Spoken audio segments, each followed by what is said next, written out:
Hello everybody, NCERT निष्कर्ष series में आप सभी लोगों का स्वागत है। मेरा नाम प्रिया सोनी है and I have done my masters in zoology honours. आप सब लोग मुझे डॉक्टर एस के सिंह के चैनल पे देख रहे हैं, जहां पे आपको बायो की बहुत सारी क्लासेस मिलेंगी, बेसिक्स क्लियर होंगे, जिससे कि आप अपने बायो को इम्प्रूव कर सकते हैं। तो इस चैनल पे आपको नीट का बहुत अच्छे से प्रिपरेशन करने को मिलेगा। डॉक्टर एस के सिंह के चैनल पे आप आइए, सब्सक्राइब कीजिए। यहाँ पर आपका ये जो चैनल है, ये चैनल बहुत हेल्पफुल रहेगा। ठीक है, इसको सब्सक्राइब कीजिए, जिससे कि आपका जो डॉक्टर बनने का सपना है वो ज़रूर पूरा होगा, ज़रूर ज़रूर पूरा होगा। यहाँ पे आपका बायो इम्प्रूव होगा, बेसिक कॉन्सेप्ट्स क्लियर होंगे, कंटेंट जो है बहुत क्वालिटी कंटेंट है, बहुत अच्छे से समझ में आएंगी सारी चीज़ें। ठीक है, और यहाँ पर एक बेल आइकन है जहाँ पे आपको ऑल पे जाके टैप करना है, जिससे कि क्लासेस की जितने भी इंफॉर्मेशन है वो आपके पास मिलती रहेंगी। Okay, next is your classes में जो भी पढ़ाया जाता है उससे रिलेटेड क्वेश्चंस होते हैं, उससे रिलेटेड कुछ क्वेरीज होती हैं या क्लास नोटिफिकेशंस होते हैं, वो आपको टेलीग्राम चैनल पे सब कुछ मिलेगा वहाँ पे। तो यहाँ पर आप डॉक्टर एस के सिंह MAMC को टाइप करेंगे तो आपको नोट्स मिल जाएंगे, आपको जितने भी नोटिफिकेशंस होंगी वो सारी चीज़ें आपको मिल जाएंगी। ओके, फिर उसके बाद है आप डॉक्टर एस के सिंह को आप अनअकैडमी के चैनल पर, अनअकैडमी ऐप पर आप उनको फॉलो कर सकते हैं। ठीक है, उनके प्रोफाइल पे जाइए, उनके नाम को सर्च कीजिए। ठीक है, और उस पर आप जाके फॉलो कीजिए, जिससे कि यहाँ पर वो स्पेशल क्लासेस लेते हैं। डेली स्पेशल क्लासेस होती है, सुबह 9 बजे स्पेशल क्लास होती है, रात को 8 बजे स्पेशल क्लास होती है, which is completely free. Okay, आप यहाँ पर इनवाइट कोड यूज कर सकते हैं, डॉक्टर एस के Singh without any gap. Okay, तो इस तरीके से ये सारे हैं जहाँ पे आपको सारी क्लासेस मिलेंगी, चैप्टर वाइज MCQs देखने को मिलेंगे, PYQs देखने को मिलेंगे, that is previous year questions. ये नीट के एग्जाम के लिए प्रिपेयर करवाते हैं। ठीक है, 100% फ्री है। 8 बजे आइए, सुबह 9 बजे आइए, और इनवाइट कोड आपको ये यूज़ करना है। ठीक है, तो अपने सेशन को और भी ज़्यादा अच्छा बनाइए, जिससे कि आप अपनी क्लासेस को मेंटेन कर सकते हैं। ओके, फिर चलिए नेक्स्ट हम स्टार्ट करते हैं। आज का सीरीज हम स्टार्ट करते हैं, दैट इज योर NCERT निष्कर्ष, जिसमें हम कौन सा चैप्टर पढ़ रहे थे, आप लोग को याद होगा हम कौन सा चैप्टर पढ़ रहे थे, दैट इज योर रिप्रोडक्शन। ठीक है, रिप्रोडक्शन क्या होता है? रिप्रोडक्शन एक ऐसा बायोलॉजिकल प्रोसेस होता है जिसमें एक ऑर्गेनिज्म की हेल्प से या फिर 2 ऑर्गेनिज्म की हेल्प से नया ऑर्गेनिज्म का फॉर्मेशन होता है। इसी को हम लोग क्या कहते हैं? रिप्रोडक्शन कहते हैं। पेज नंबर 6 तक मैंने आपको चीज़ें समझा दी थी, क्लियर करवा दी थी सारी चीज़ें। अब बात आती है हमारा पेज नंबर 7 पे जो डायग्राम है, पेज नंबर 6 का जो डायग्राम है बहुत अच्छे से याद करना है, बहुत अच्छे से याद करना है, यहाँ पर घुस जाना चाहिए। ठीक है, चलिए फिर देखते हैं ये क्या है। ओब्वियसली पटेटो है। ठीक है, ये पटेटो कैसे ग्रो करता है? इस पटेटो में ये छोटे छोटे आईज क्रिएट होते हैं, जिनको हम लोग क्या कहते हैं? ट्यूबर्स भी कहते हैं और आईज भी बोलते हैं। ठीक है, क्या कहते हैं? ट्यूबर्स भी कहते हैं और आईज भी कहते हैं। अब ये क्या करते हैं? ये छोटे छोटे ऐसे क्रिएट हो जाते हैं। ठीक, क्लियर? इसी से ही क्या होते हैं ना, स्टेम निकल जाती है, स्टेम निकल जाती है, उसको कट कर देते हैं। फिर उसके बाद अगर हम सॉइल के किसी दूसरे एरिया पे सो करेंगे तो इससे क्या होगा? नया पटेटो का स्टेम जो है, नया पटेटो जो है वो बनना शुरू हो जाएगा। ठीक है, तो पटेटो के लिए उसका रिप्रोडक्टिव स्ट्रक्चर क्या है? That is I buds. क्या है? आई बड्स। ठीक है, यहाँ पर मेंशन है, देखिए यहाँ पर आपका प्रॉपर अच्छे से मेंशन है, that is your I buds. ठीक है, दिस इज द पटेटो। ठीक है, पटेटो का वेजिटेटिव या फिर रिप्रोडक्टिव स्ट्रक्चर्स क्या है? That is your eyes. Clear? समझ में आई सारी चीजें? ओके, चलिए नेक्स्ट आगे बढ़ते हैं। ठीक है, आगे क्या गिवन है? That is your ginger. Clear? ये क्या है? जिंजर है, अदरक है। क्लियर? अब ये जो अदरक है, ये जिंजर है, कैसे ग्रो करता है? इसमें ऐसे रूट्स क्रिएट हो जाते हैं। ठीक है, इन्हीं रूट्स को हम लोग क्या कहते हैं? राइजोम्स कहते हैं। क्या कहते हैं? RHIZOM ही। ये जो राइजोम्स होते हैं ना, यही rhizomes, R for roots, R for rhizomes, R for roots, R for rhizomes. ये जो राइजोम्स होते हैं ना, यही हमारे जब आपके सॉइल के कांटेक्ट में आते हैं तो वहां से हमारा एक नया जो प्लांट है वो जनरेट हो जाता है। तो जिंजर का जो रिप्रोडक्टिव स्ट्रक्चर है वो क्या है? That is your that is your rhizome. ठीक है, याद रहेंगी चीजें, क्लियर हो जाएंगी चीजें। चलिए फिर नेक्स्ट डायग्राम आपका क्या है, that is your agave. Agave का डायग्राम है। ठीक है, ये स्ट्रक्चर देख रहे हैं, ये वाला स्ट्रक्चर देख रहे हैं, ये वाला स्ट्रक्चर देख रहे हैं, एक जैसा स्ट्रक्चर है ना, ये जो एक जैसा स्ट्रक्चर है ना, इसी को हम लोग क्या कहते हैं, दैट इज योर बल्बिल।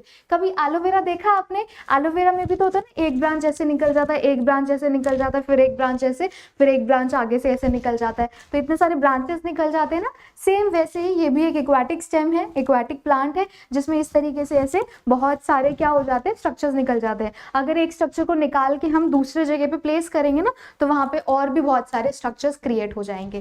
ठीक है, तो इस तरीके से क्या होगा, उस स्पीशीज की जो कॉन्टिन्यूटी है वो मेंटेन रहेगी और अपनी एग्जिस्टेंस को मेंटेन कर पाएंगे। ओके चलिए नेक्स्ट, समझ में आया। अगेव का नाम, अगेव जो है प्लांट का नाम है और उसका रिप्रोडक्टिव स्ट्रक्चर क्या है, बल्बिल। ठीक है, ध्यान में रहेंगी चीजें। चलिए आगे बढ़ते हैं, देखते हैं नेक्स्ट डायग्राम क्या है। This is a leaf. ठीक है, इस लीफ को हम लोग क्या कहते हैं, दैट इज योर ब्रायोफाइलम। अब ये जो ब्रायोफाइलम है ना, ये ब्रायोफाइलम क्या करता है ना, अपने ही सरफेस पे ना छोटे छोटे अपने ही जैसे स्ट्रक्चर्स बना लेता है, अपने ही जैसे लीफ बना लेता है, और उस लीफ में क्या होता है, ये रूट्स क्रिएट हो जाते हैं, रूट्स भी बन जाते हैं। अब ये क्या होता है ना, एक टाइम ऐसा आता है कि ये जो छोटे छोटे लीव्स है ना, वो शेड ऑफ होने लग जाते हैं, झड़ जाते हैं। जब ये झड़ जाते हैं ना, तब बेसिकली क्या होता है, ये सॉइल के कांटेक्ट में आते हैं। और हमेशा याद रखिए कि जब भी प्लांट आपका सॉइल के कांटेक्ट में आता है, तो उससे क्या होता है, जो आपका प्लांट है ना, वो ग्रो करता है, क्योंकि सॉइल से सारी न्यूट्रिएंट्स और नरिशमेंट जो है वो उसको मिल जाती है। क्लियर, इतना समझ में आया। तो यहाँ पर आपका जो ब्रायोफाइलम है, उसका रिप्रोडक्टिव स्ट्रक्चर क्या है, that is your leaf buds. याद रहेंगी चीजें।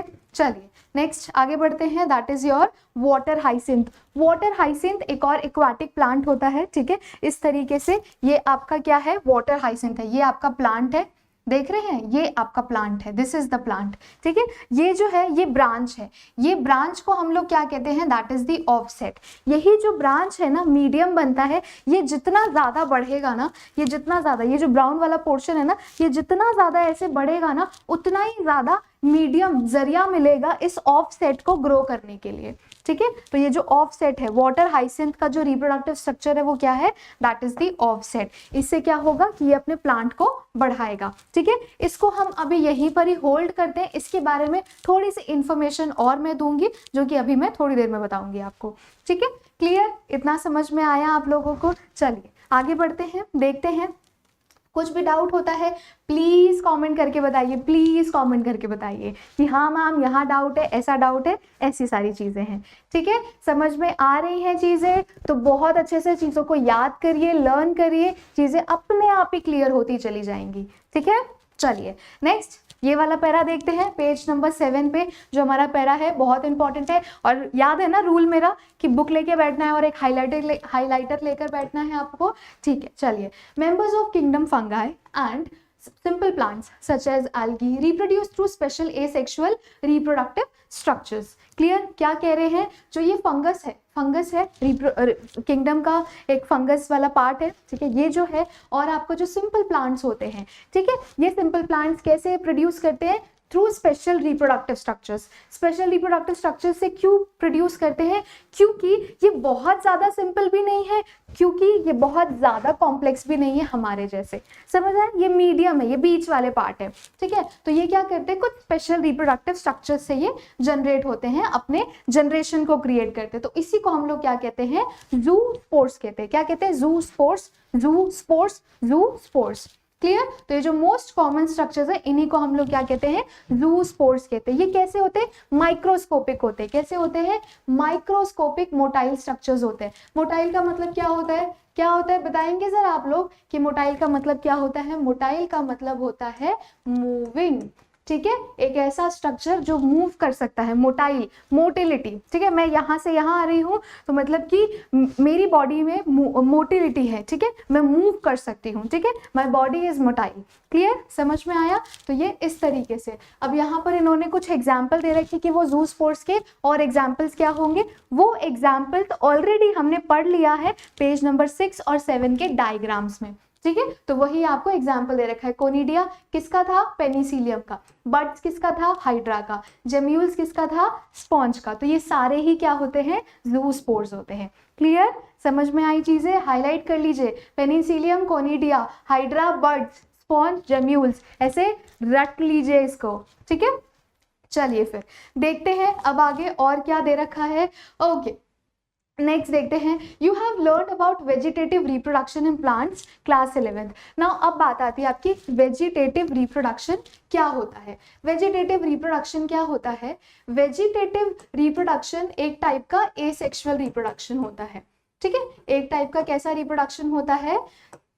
एसेक्सुअल रिप्रोडक्शन होता है। ये जो वेजिटेटिव रिप्रोडक्शन होता है ना, ये कैसे ग्रो करता है, कैसे मतलब अपना फॉर्मेशन करता है? रिप्रोडक्शन है, टाइप है रिप्रोडक्शन का, तो ये किस तरीके से अपने आगे आने वाली स्पीशीज को जनरेट करवाता है। ठीक है, तो इसमें ना ओल्ड लीफ होते हैं, रूट होते हैं और स्टेम होते हैं। ठीक है, जो हमारा पेरेंटल प्लांट है ना, पेरेंटल जो प्लांट है या फिर ऑर्गेनिज्म है ना, उसमें जो लीफ है, उसमें जो रूट है, उसमें जो स्टेम है, ये तीनों स्ट्रक्चर्स जब हेल्प करवाते हैं, क्या करते हैं? जब हेल्प करवाते हैं रिप्रोडक्शन में। या तो कभी लीफ करवाएगा, या तो कभी रूट करवाएगा, या तो कभी स्टेम करवाएगा। अगर ये तीनों स्ट्रक्चर रिप्रोडक्शन में हेल्प कर रहे हैं तो हम कहेंगे कि वो जो रिप्रोडक्शन हो रहा है वो कैसा रिप्रोडक्शन हो रहा है? वेजिटेटिव रिप्रोडक्शन हो रहा है। अभी हमने एग्जाम्पल देखा जिंजर में मैंने क्या बताया? राइजोम क्या होता है? एक टाइप का रूट होता है। ठीक है, हो गया वेजिटेटिव रिप्रोडक्शन क्लियर। अब उसके बाद मैंने क्या बताया? पटेटो में वो ट्यूबर्स आइज क्रिएट होते हैं, तो वो क्या बनाते हैं? मैंने बोला, आप पीछे बैक करके देखेंगे वीडियो को, आपको पता चलेगा कि मैंने स्टेम बोला था। तो वो कैसे क्रिएट करते हैं? स्टेम के थ्रू क्रिएट करते हैं। ठीक है, ब्रायोफाइलम में छोटे छोटे लीव्स आ जाते हैं, फिर उसके रूट्स क्या हो जाते हैं? सॉइल के कॉन्टैक्ट में आ जाते हैं। अभी मैंने बताया, हो गया ना लीफ। तो ये सारे क्या होते हैं? वेजिटेटिव प्रोपेग्यूल्स कहते हैं। इन सबको क्या कहते हैं? Vegetative propagules, because it helps in the vegetative reproduction. Clear? आई बातें समझ में? समझ आई चीजें? होपफुली आ गई होंगी। ठीक है, नहीं आई होगी तो वापस से वीडियो देख लेना। ओके, चलिए फिर देखते हैं। Okay, why do you say so? Is the term clone applicable to offspring formed by the vegetative reproduction? अभी हमने क्या बात करी? मैंने आपको फर्स्ट क्लास में भी बताया था कि क्लोन का मतलब क्या होता है। एसेक्सुअल रिप्रोडक्शन हमेशा जो कॉपीज बनाते हैं, हमेशा जो अपने डॉटर सेल्स बनाते हैं, वो हमेशा एग्जैक्ट कॉपीज होती है, which is genetically morphologically similar to their parents. Clear? तो इसका मतलब है कि वो कैसे है? क्लोन है। और ये कैसा टाइप है? एसेक्सुअल टाइप है। तो वेजिटेटिव रिप्रोडक्शन भी कैसे फॉर्म करते हैं? क्लोन फॉर्म करते हैं। वो भी आपके क्या कहते हैं? मॉर्फोलॉजिकली और आपका जो कहते हैं जेनेटिकली सिमिलर होते हैं। क्लियर? समझ में आई चीजें? क्यों? क्योंकि वो एसेक्सुअली रिप्रोड्यूस कर रहे हैं, उनमें अलग से कोई और स्ट्रक्चर्स क्रिएट नहीं हो रहे, उनके जो जीन्स है वो सेम ही है। क्लियर? तो ये भी हमारे क्लोन्स की तरह ही एक्ट करते हैं। क्लियर? चलिए नेक्स्ट देखते हैं। नेक्स्ट आपका क्या कह रहा है? While animals and other simple organisms, the term asexual is used unambiguously. Unambiguously का मतलब होता है स्पष्ट रूप से। कोई भी चीज आप जब बता रहे हैं तो बहुत ही क्लियर तरीके से बता रहे हैं। कैसे बता रहे हैं? क्लियर तरीके से बता रहे हैं। unambiguously in plants, ठीक है, क्योंकि प्लांट्स में जो क्या कहते हैं एसेक्सुअल रिप्रोडक्शन होता है वो प्रॉपर तरीके से होता है।